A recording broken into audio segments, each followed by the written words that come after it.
workshop, the Kenyan Dream, was so inspiring. It knocked me off my feet. What was the inspiration for that? And would you mind just sharing a little bit for those who did not get a chance to experience that workshop, those 3 powerful questions?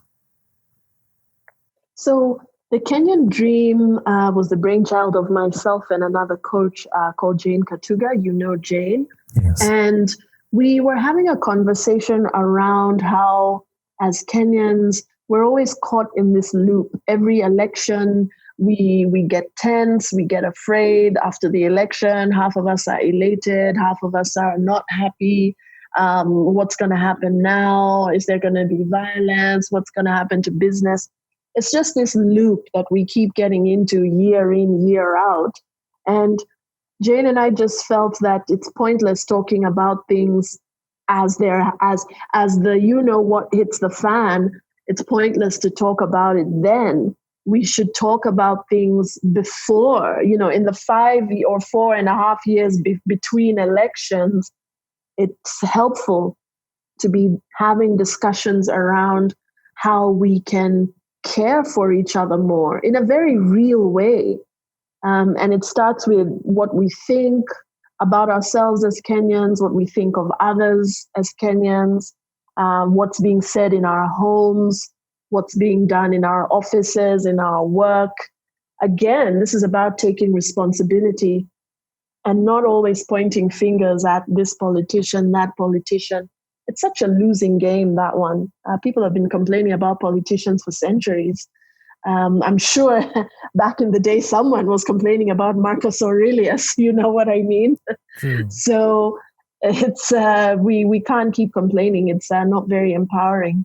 So the Kenyan Dream was just about, what is your dream for yourself? How can we make it happen, personally and professionally? So we got a chance to have some pretty cool conversations, and hopefully we can resurrect it once again when we get back to gathering in groups. The criteria for the event was no whinging, no whining, no complaining, just creativity, problem solving, and honest conversation. Wow, and there were a lot of honest conversations, because it was funny, because I remember the very first question you asked was, what's your dream? And when you asked us to engage people outside of that forum, I remember when I was asking anyone, I was at school at that time, and I was asking my classmates, even the lecturers, and people were shocked because it's like no one had ever asked them that question before. And they took a moment, oh my God, no one has ever asked me about my dream. And what I love, what you brought to that conversation, if I remember correctly, the second part of the question was, you asked us what we love about Kenya. Yeah. And, people said so much, oh my God, Kenyans are creative. We're obviously one of the best long distance runners on the planet. Our food is awesome, the bomb, And, there were so many lovely things about Kenyans. But also you asked, what are the challenging things about Kenyans? And we listed the obvious things, things that don't work and what have you. Yeah. But the last part was the kicker, where you showed us that my dream is connected to my environment. So I have to participate in my environment in order for my dream to happen, and my environment benefits. So it was really a kick in the gut, because it stopped me from blaming and actually participate. That's why I found that conversation so powerful, and just having different Kenyans share their definitions, their dreams, their attitudes, it made me feel like a village, made me feel okay. Yeah. Because I don't think no one has ever asked me that in an inviting way that even lit my heart on fire to participate. Saying, okay, fine, how can I use my skill to benefit my environment? Yep. Thank you so much for this, feedback. I know we've talked about it in the past, but it's really rewarding to hear you reiterate it again. Um, and a lot of the work we did on the Kenyan Dream was based on the Ubuntu philosophy, Ubuntu. Ubuntu is such an African thing. I don't think we are the only ones who practiced Ubuntu. I'm pretty sure they did it in Asia, in South America. I mean, even in Europe, really, back in the day, the different traditions and communities and groups that were around. Um, People were more conscious of the fact that we need each other.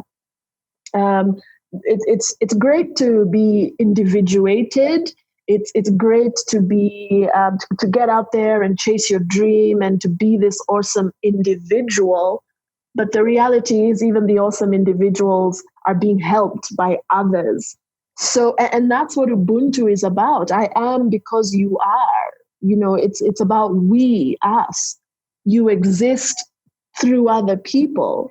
Yeah. So, for example, Andrew, if you didn't have anyone to interview, there would be no podcast. There would be no Revenge of the Forsaken Gods.